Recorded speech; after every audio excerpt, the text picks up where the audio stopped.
2008 সালে নির্বাচনে অযোগ্য ছিলেন হাসিনা। সম্পদের মিথ্যা তথ্য ফাঁস করলেন দুদক চেয়ারম্যান। 2008 সালের নির্বাচনে ক্ষমতাচ্যুত সাবেক প্রধানমন্ত্রী শেখ হাসিনা যে সম্পদের তথ্য দিয়েছিলেন তাতে মিথ্যা তথ্য ছিল, যা জানিয়ে দুর্নীতি দমন কমিশনের চেয়ারম্যান ডক্টর মোহাম্মদ আব্দুল মোমেন বলেছেন, তখন যদি সেই কমিশন হলফনামাটা খতিয়ে দেখত তাহলে হাসিনা নির্বাচনে অংশ নিতে পারতেন না। রোববার দুদক মিডিয়া সেন্টার রিপোর্টার্স এগেইনস্ট করাপশনের 21তম প্রতিষ্ঠাবার্ষিকী উপলক্ষে আয়োজিত এক আলোচনা সভা শেষে তিনি একথা বলেন। দুদক চেয়ারম্যান বলেন, আমরা চাইব না হলফনামায় প্রদর্শিত হয়নি এরকম সম্পদের মালিক আগামী দিনে শাসক হিসেবে আসবে।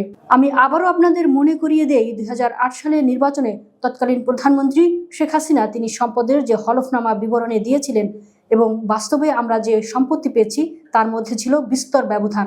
সে সময় যদি দুর্নীতি দমন কমিশন এবং নির্বাচন কমিশন সঠিকভাবে কাজ করত তাহলে সে সময় তার এই আর্থিক প্রার্থিতা বাতিল হওয়ার কথা ছিল, কিন্তু সেটি বাতিল হয়নি। কাজেই এই সময় আপনারা সবাই আমাদের সাহায্য করুন, আমরা অবশ্যই রাষ্ট্রের কাজে নিয়োজিত থাকব।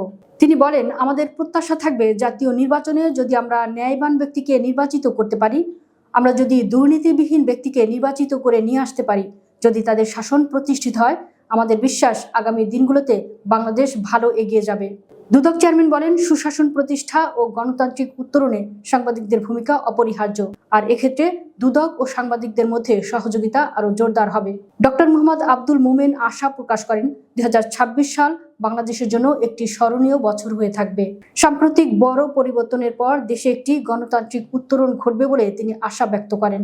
এই প্রক্রিয়ায় দুদক একটি অংশীদার হিসেবে কাজ করবে এবং সাংবাদিকরা সরাসরি অবদান রাখবেন বলেও তিনি মন্তব্য করেন।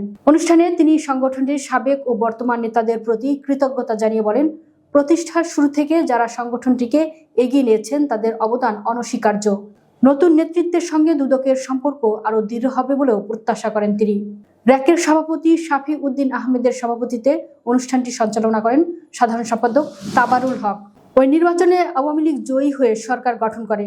এরপর হাসিনা সরকারের আমলে তত্ত্বাবধায়ক ব্যবস্থা বাতিল হয়।